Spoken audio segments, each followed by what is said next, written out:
Отново утрото е сиво, пак сме в трафика. Новините викат, чертаят ни графика. Всеки втори стяга кофара за терминал 2. Казват няма смисъл, казват тук е само као. Но аз поглеждам през прозореца на панелката. Виждам Витошъка крие в мъглата гледката. Не е перфектно, брат, знам системата е грешка, но да избягаш е лесно, да останеш е тежко. В джоба стотинки, в душата Балкана. Тази земя не лекува, тя рови в раната.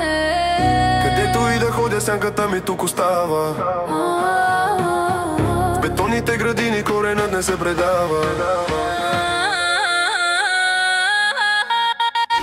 Земята помни стъпките, кръвта не става на вода.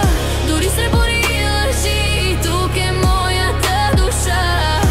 Чу как би посъди, под асфалта диша тя. Не ми трябва чуждо слънце, искам своята земя.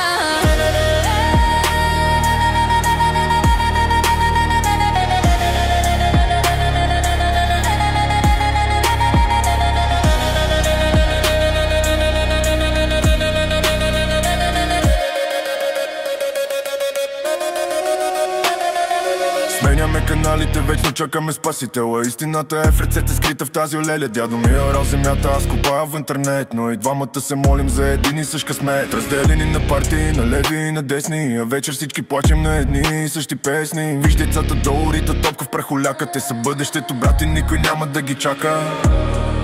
Време е да спрем да мразим своето отражение.